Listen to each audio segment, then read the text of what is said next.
Shalom saudara-saudara yang terkasih di dalam Tuhan Yesus Kristus, selamat pagi.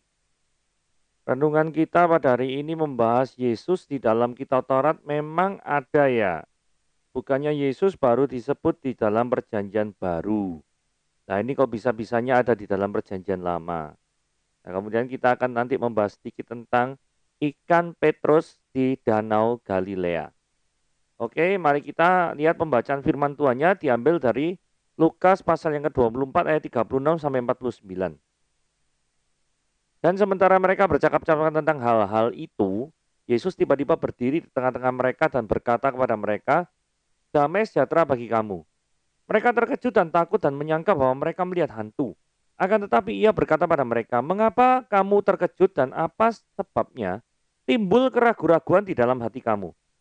Lihatlah tanganku dan kakiku, aku sendirilah ini, rabalah aku dan lihatlah.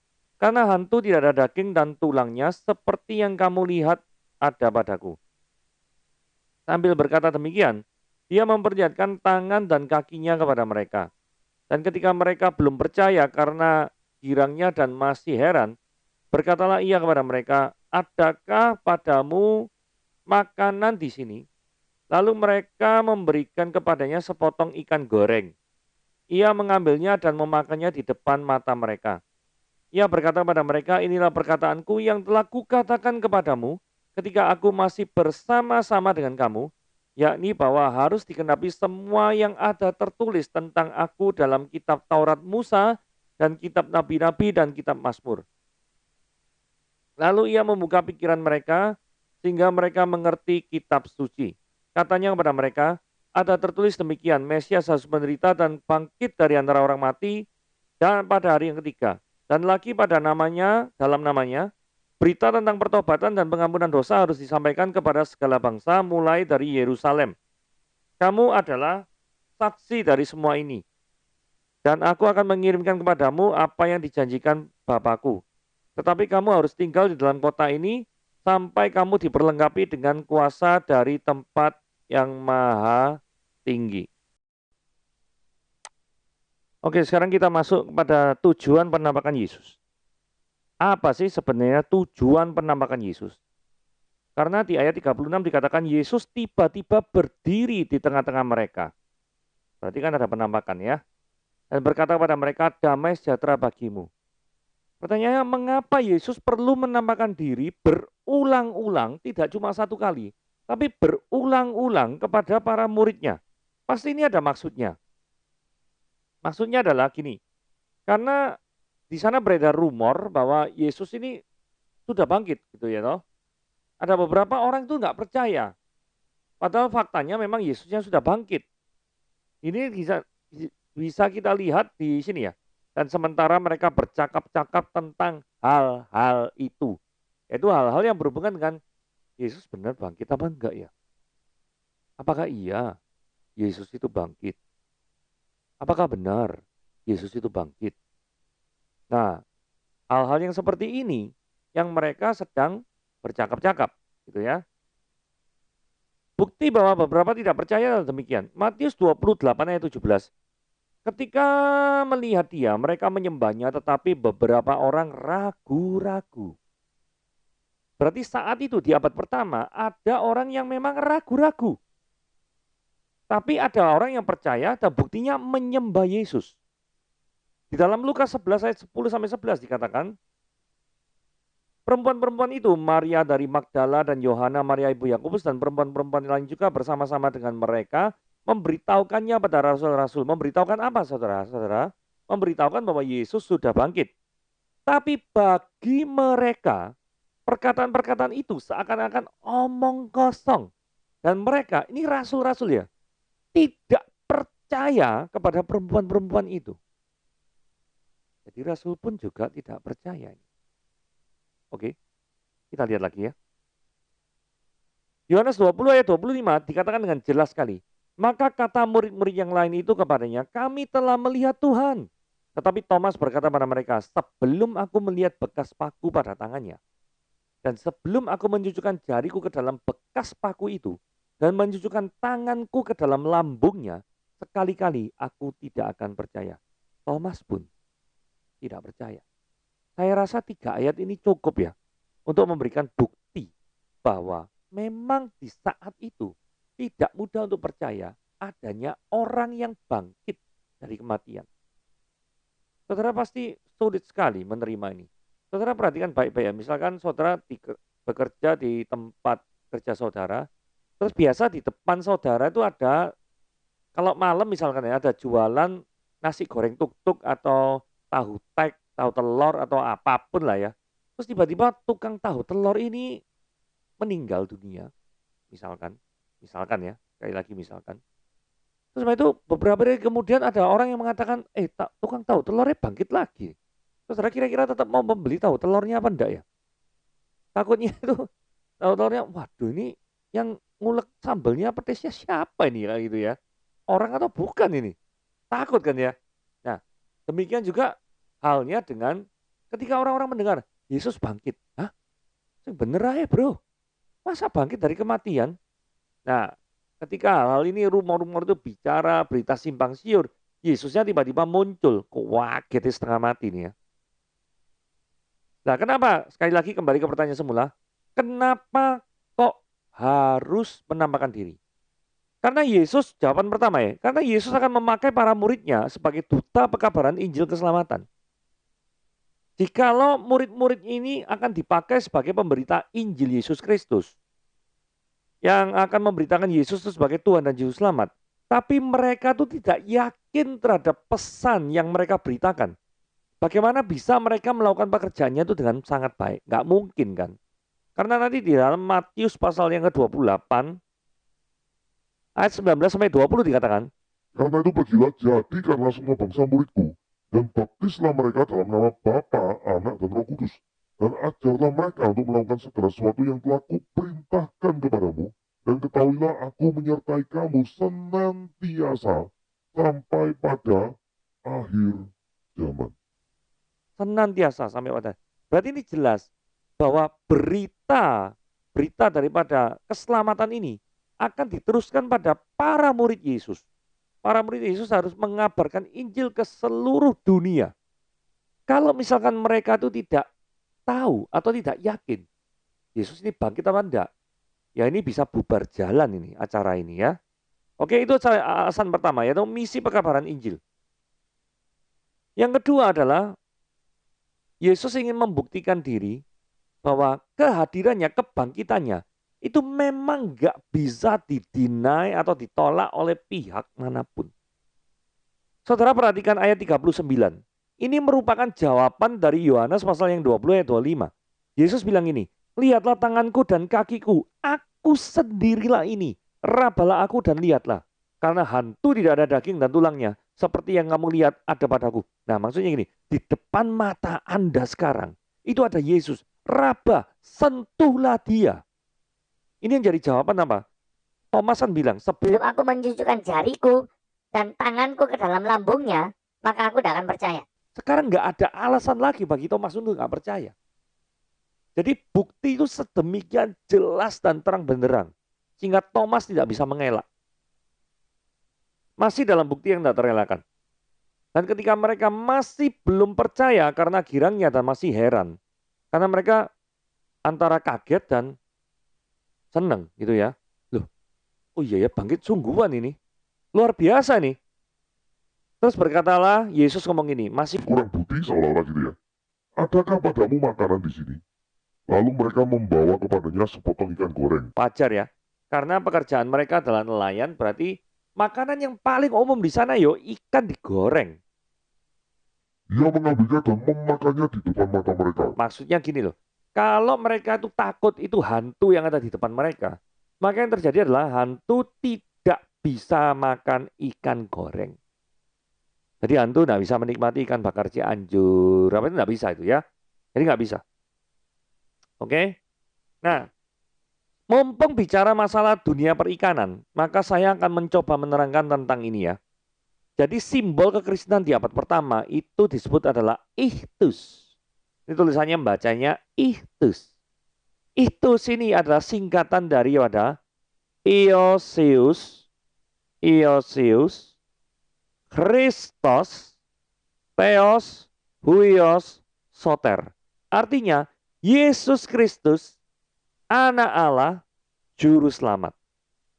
Jadi simbol daripada ikan ini adalah, berarti by the way gini ya, ichthus itu adalah bahasa Yunani daripada ikan. Kemudian bahasa Yunani daripada ikan ini disebut apa? Yesus Kristus. Nah, kalau Anda tanya, loh Yesus kok depannya ini kenapa? Karena huruf Yunani tidak mengenal huruf Y. Kalau huruf Ibrani kenal, akan ada yod, gitu ya, huruf yang paling kecil, yod. Itu adalah muncul di dalam tulisan Yehova, YHWH, yod. Tapi kalau huruf Yunani itu tidak muncul. Lah, kenapa kok pakai huruf Yunani? Karena naskah perjanjian baru itu ditulis dalam bahasa Yunani. Kalau dalam perjanjian lama itu ditulis dalam bahasa Ibrani dan sebagian Aramaik pada waktu kitab Daniel. Gitu ya kira-kira ya. Jadi ini sekali lagi ya. Iesios, Christos, Theos, Huios, Soter. Gitu ya. Oke lanjut. Nah kalau Anda sekarang ke Danau Galilea di Israel, maka Anda akan diajak ke suatu restoran. Dan dalam restoran ini akan menyajikan yang namanya ikan petrus. Nah sayang sekali saya tidak bisa memakannya karena saya nggak suka seafood gitu ya. Tetapi ya ini sebagai gambaran saja, saya nggak bisa makan ikan karena bisa nggak bisa menerima soalnya ya, bisa muntah kena baunya. Tapi nggak apa-apa, tetap saya sajikan saja. Ini adalah ikan petrus seperti ini. Nah apakah ini ikan yang dimakan oleh Yesus Kristus? Probably. Memungkinkan ini seperti ini. Oke, bagi Anda yang mau menikmati ikan petrus ya silakan ke Danau Galilea di Israel ya. Tapi sekarang lagi COVID nggak bisa ke sana. Nanti tunggu COVID-nya hilang, vaksin berhasil, virus hilang, barusan bisa ke sana ya. Oke, sekarang nah ini penjelasan Yesus. Terus itu Yesus ngomong ya. Inilah perkataanku, telah kukatakan kepadamu ketika aku masih bersama-sama dengan kamu, yakni bahwa harus digenapi semua yang tertulis tentang aku dalam kitab Taurat, kitab Nabi-Nabi, dan kitab Mazmur. Saudara, karena renungan harian pada hari ini kurang lebih ya mungkin 20-30 menit, maka kita akan menjelaskan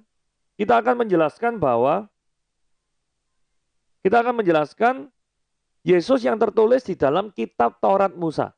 Yesus yang tertulis dalam kitab Taurat Musa. Oke?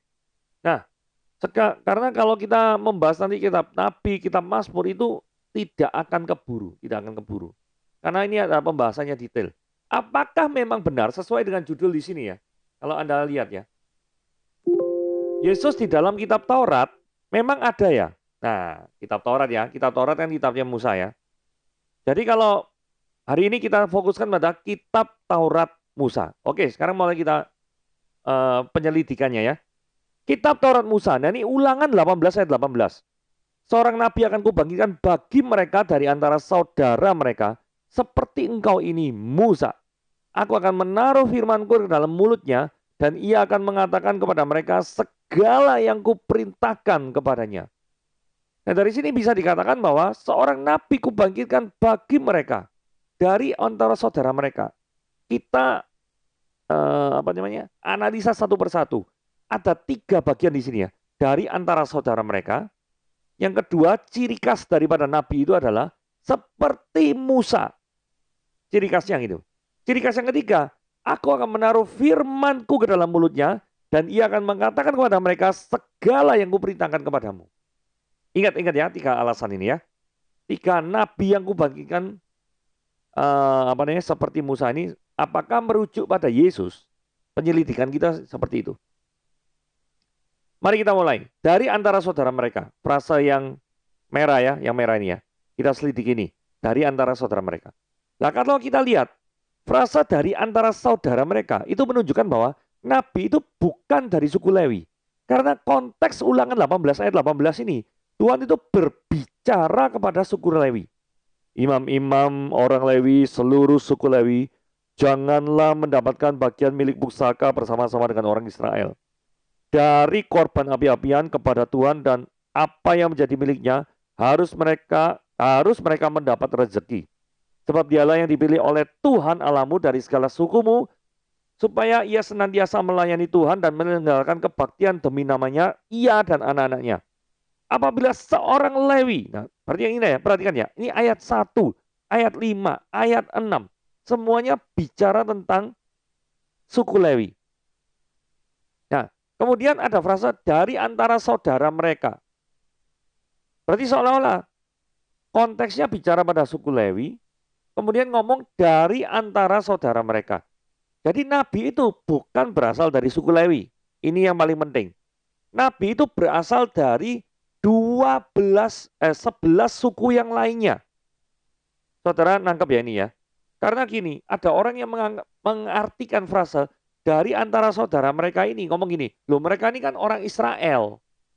Berarti dari antara saudara mereka ini, itu berarti bukan dari antara orang Israel. Yaitu orang bangsa lain. Gitu ya. Bangsa titik gitu ya. Nah, seperti itu. Lah, wong konteksnya ini Tuhan ngomong bicara tentang suku Lewi, terus kepada suku Lewi ngomong saudaramu dari antara saudaramu itu akan diangkat seorang nabi. Berarti kan di luar dari suku Lewi 11 suku lainnya di antara suku ini salah satu dari antara suku ini karena saudaranya orang Lewi itu ya cuma 11 suku ini. Gak mungkin saudaranya suku Lewi itu adalah suku bangsa lain selain daripada Israel. Gak mungkin. Kenapa kok ini penting? Karena ada pandangan di luaran sana yang ngomong, Nabi yang diceritakan di Ulangan 18 ayat 18 ini adalah Nabi yang bukan berasal dari suku Israel. Menurut saya pandangannya keliru.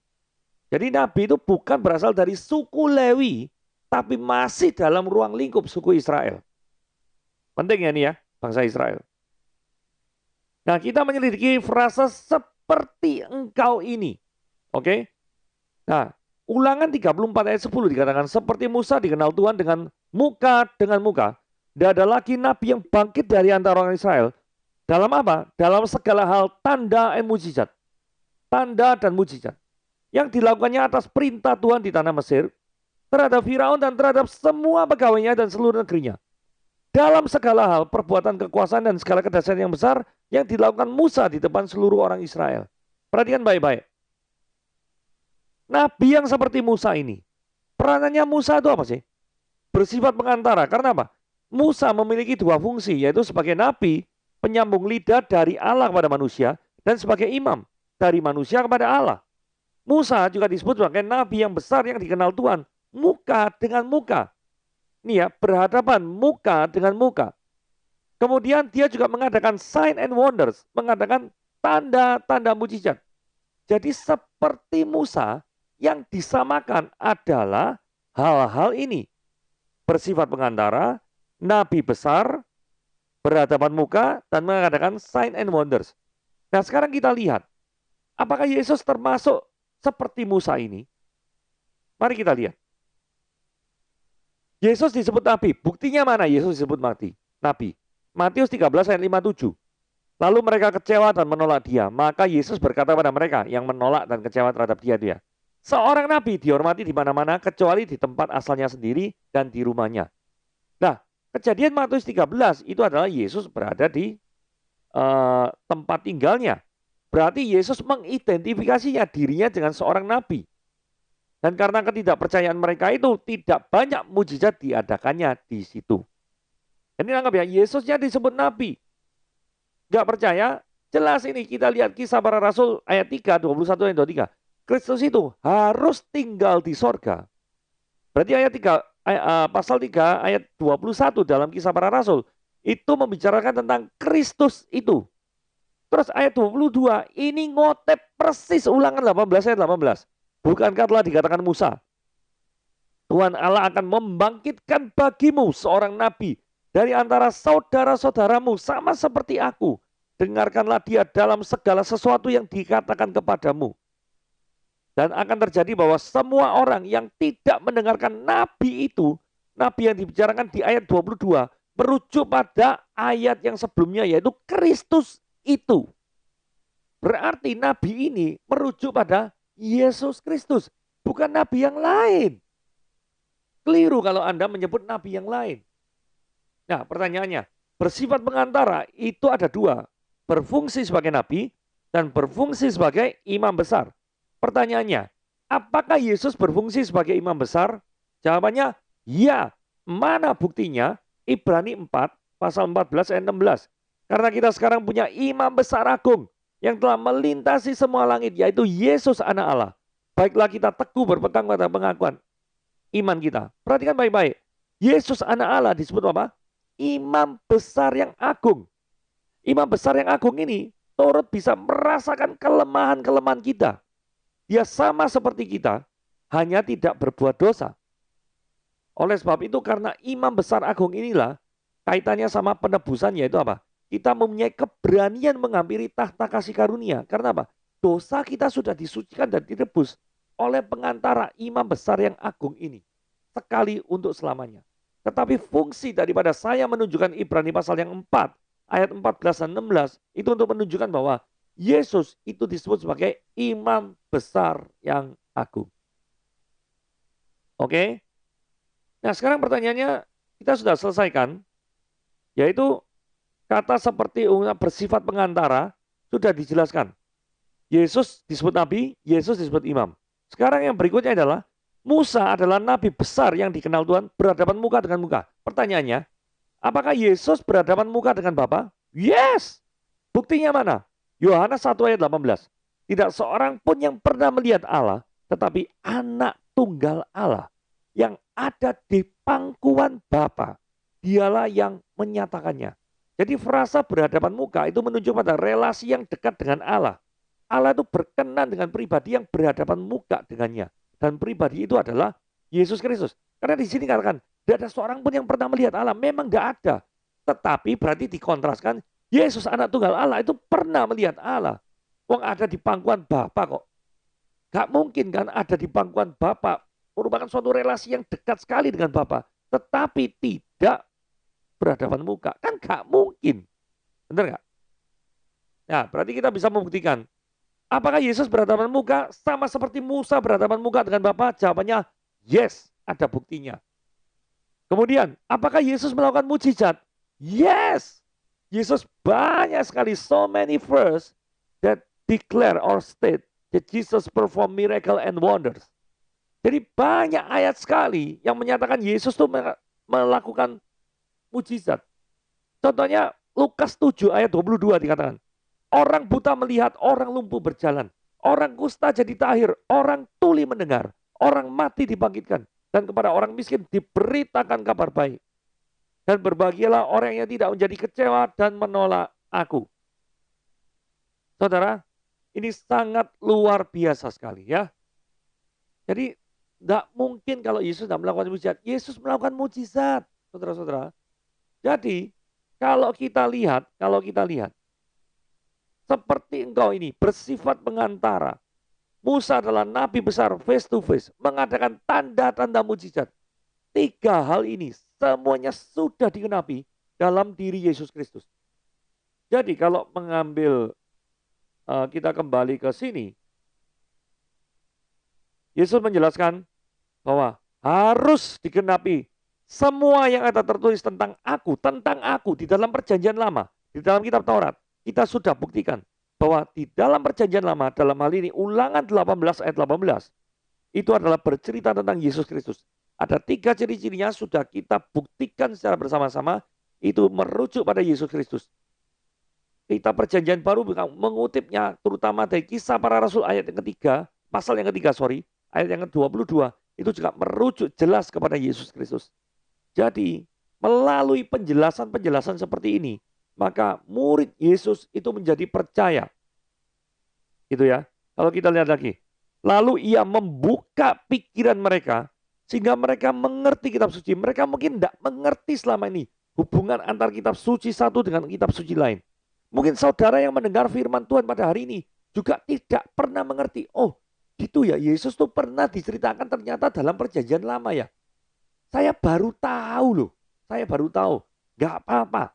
Hari ini firman Tuhan membuka pikiran Anda.